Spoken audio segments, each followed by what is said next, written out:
Selamat siang. Terima kasih kepada Bapak Kepala Bidang Sumber Daya Kesehatan, Bapak dan Ibu yang sempat hadir pada hari ini. Baiklah, saya akan memaparkan laporan orientasi P3K pengenalan nilai dan etika pada Dinas Kesehatan Kabupaten Banggai Kepulauan. Kedudukan ASN berdasarkan Undang-Undang Nomor 5 Tahun 2014 ada dua, yaitu PNS dan P3K, di mana P3K diangkat berdasarkan perjanjian kerja untuk jangka waktu tertentu dalam rangka melaksanakan tugas pemerintahan sesuai dengan kebutuhan instansi dan ketentuan perundang-undangan. Maksud dan tujuan dari laporan ini: yang pertama, pengenalan fungsi dan tugas ASN, dan diharapkan mampu mengaktualisasikan nilai-nilai dasar ASN berakhlak serta dapat melaksanakan tugas yang menjadi kewajiban dalam melaksanakan program pemerintah di unit kerja Dinas Kesehatan. Di sini pengenalan susunan organisasi, ada visi pemerintah Kabupaten Banggai Kepulauan, yaitu mewujudkan Kabupaten Banggai Kepulauan yang berdaya saing, sejahtera, dan merata melalui pelayanan publik yang prima, sumber daya manusia yang berdaya saing, dan infrastruktur daerah yang merata. Misi pemerintahan Kabupaten Banggai Kepulauan tahun 2003 sampai 2026 mewujudkan tata kelola pemerintahan baik dan reformasi birokrasi daerah yang melayani. Yang kedua, mewujudkan kuantitas dan kualitas SDM daerah yang berdaya saing melalui pendidikan dan kesehatan yang merata. Meningkatkan pemerataan pembangunan dan konektivitas melalui peningkatan infrastruktur daerah yang maju. Mewujudkan perekonomian daerah yang inklusif dan meningkatkan kesejahteraan masyarakat. Mewujudkan pengelolaan sumber daya alam dan lingkungan yang berkelanjutan. Berikut tugas dan fungsi dari Dinas Kesehatan. Tugas pokok Dinas Kesehatan sesuai dengan peraturan Bupati Banggai Kepulauan, membantu Bupati melaksanakan urusan pemerintahan yang menjadi kewenangan Dinas Kesehatan dan tugas pembantu di bidang kesehatan. Inti saja. Kita masuk di manajemen P3K dan rencana kerja P3K. Sini rencana kerja secara umum, yaitu dengan mengimplementasikan core value ASN berakhlak, yaitu berorientasi pelayanan, akuntabel, kompeten, harmonis, loyal, adaptif, dan kolaboratif.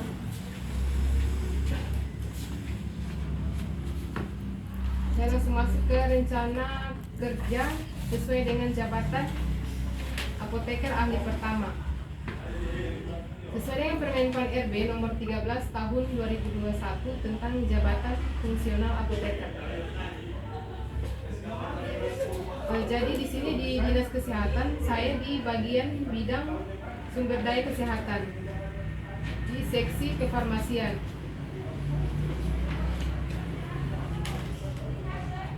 Di sini uraian tugas.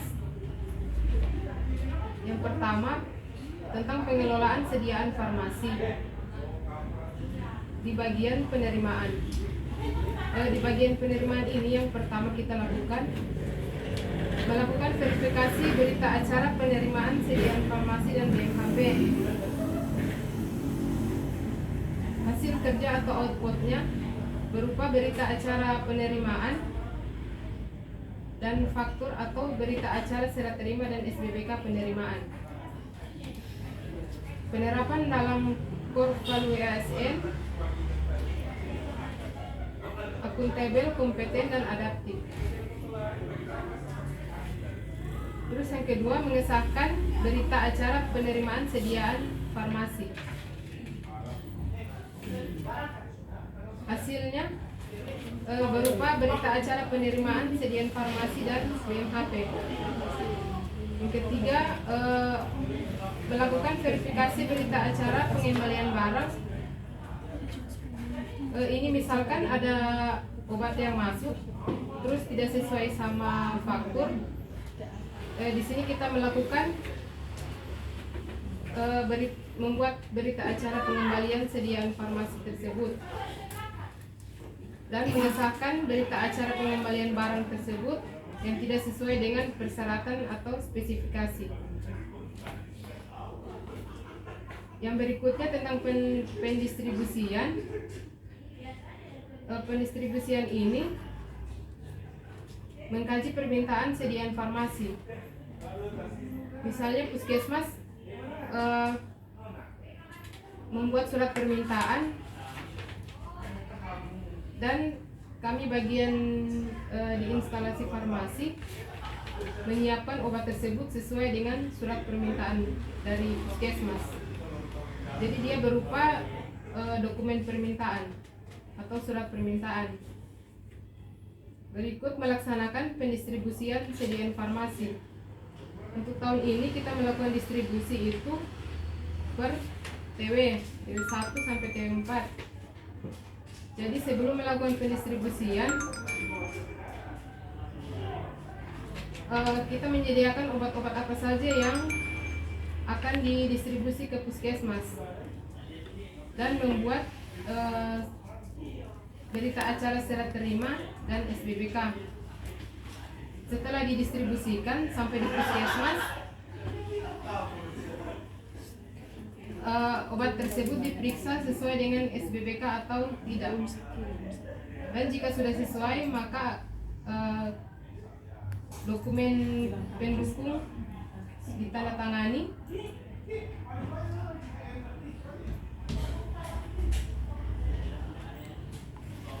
Jadi tujuan pendistribusian ini agar terlaksananya pengiriman obat secara merata dan teratur sehingga dapat diperoleh saat dibutuhkan. Terjaminnya kecukupan dan terpeliharanya penggunaan obat di unit pelayanan kesehatan. Jadi kesimpulannya di sini, dengan adanya core value ASN berakhlak ini dapat diterapkan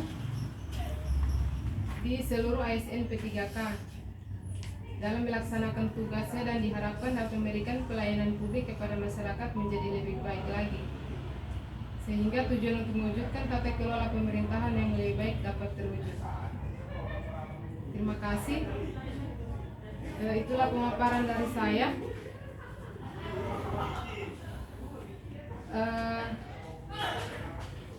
Barangkali Bapak Ibu ada saran dan masukan atas laporan. Ya, baik, terima kasih. Telah kita dengarkan pemaparan dari saudara kita sebagai tenaga P3K. Silakan kepada teman-teman untuk berikan saran atas laporan ini untuk perbaikan satu saran sudah cukup.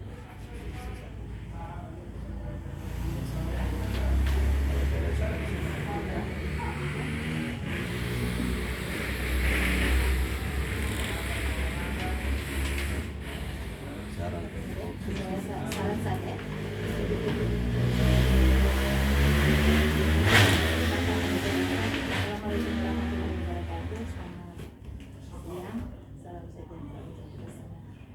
Saya langsung saja di tugas pokok pengelolaan sediaan farmasi dan DMHP poin pendistribusian. Di sini kan ada ditulis mengkaji permintaan sediaan farmasi dan DMHP. Tapi di hasil kerjanya hanya membuat dokumen permintaan sediaan farmasi dan DMHP berupa surat permintaan. Apakah bisa tidak Yayu cantumkan kayak kalimat ini kan ada mengkaji permintaan, jadi setelah permintaan diterima dikaji. Jadi dikaji itu apanya yang dikaji? Permintaannya disesuaikan dengan kan tadi Ayu bilang cuma apa tadi? Dokumen permintaan. Baru menyiapkan toh? Iya. Bisa tidak ditambahkan setelah diterima permintaan dikaji. Jadi yang dikaji itu apanya? Disesuaikan dengan ketersediaan di gudang atau cuma itu saja. Oke, yang lainnya sudah selesai, baru masukkan saja. Saran saja. Perlu ditambahkan. Silakan Sekti Alkes dan SDMK. Sarah. Terima kasih. Assalamualaikum warahmatullahi wabarakatuh. Di sini dari pemaparannya sama Yayu, saya cuma masukkan saja. Di sini kan ada singkatan-singkatan tentang laporan-laporan sini. Kalau macam ini dari ceramah anti korupsi kayak KUHP, jangan hanya singkat. Kalau macam Yayu oke, kalau membacanya Yayu oke, tapi kalau orang lain yang membacanya kan mungkin apa ini KUHP. Kalau boleh masukkan saja dalam kurung KUHP, ini usul saja. Nah ini kan ada banyak APIP, kalau boleh baru dalam kurung kayak seperti begitu. Kalau Yayu boleh, ini cuma usulan saja. Semuanya ini kayak ada yang singkatan di sini yang saya bacakan itu kan saya juga bingung. Kalau boleh dimasukkan ya, itu saja. Terima kasih. Ya, SDK.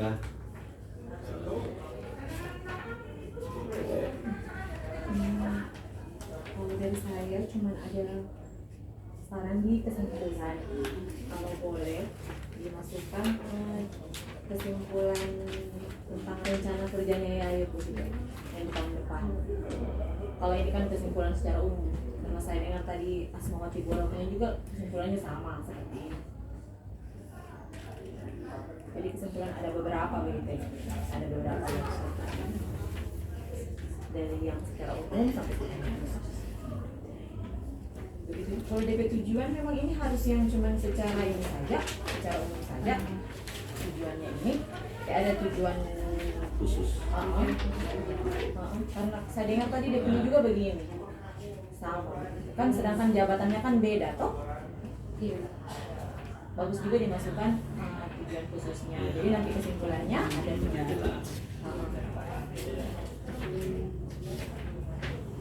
Tujuan yang sesuai jabatannya saya. Ini kan sudah ada di sini ya, punya uraian ini kan. Iya. Ini masuk di rencana kerja untuk tahun depan. Tinggal disimpulkan Sipul. secara keseluruhan. Sudah tidak ada? Sudah pas. Baik, saya kira saran dari teman-teman yang pertama tentang singkatan. Menyingkat itu boleh, tetapi di awal dari penulisan awal sebelum ada penyingkatan pertama kita harus singkat. Awal dari lembar pertama jika ada kalimat yang disingkat harus diperpanjang dalam kurung. Nanti selanjutnya pada penulisan berikut bisa disingkat. Sehingga ketika orang lihat singkatan ini, oh ada lembaran pertama ada. Jadi setiap yang singkatan pertama di awal penulisan pertama kali yang muncul, misalnya HIV, tiba-tiba muncul kasih panjang, nanti di belakang baru HIV. Sehingga tidak kau perpanjang setiap lembar halaman muncul perpanjangan terus, tidak. Perpanjangan kalimat yang disingkat itu berlanjut, nanti pada awal itu dikasih panjang baru dalam kurung, nanti pada penulisan dalam berikutnya baru disingkat-singkat karena orang sudah tahu sebenarnya.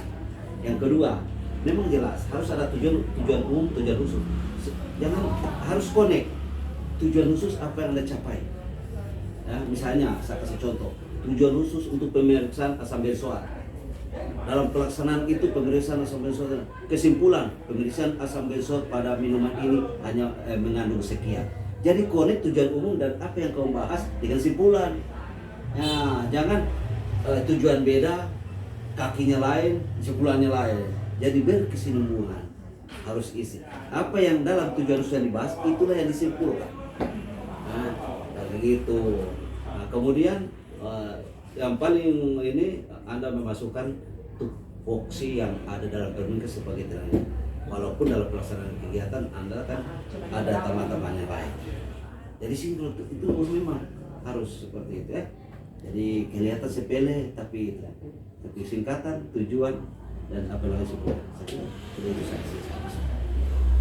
Terima kasih. Baiklah Bapak Ibu, terima kasih atas saran dan masukannya. Dan terima kasih juga atas waktunya. Mungkin Bapak Ibu sibuk banyak kegiatan. Terima kasih, sukses. Jadi saya akhiri. Assalamualaikum warahmatullahi wabarakatuh. Waalaikumsalam warahmatullahi wabarakatuh. Terima kasih ya. Sukses ya. Ya, sukses ya, yuk.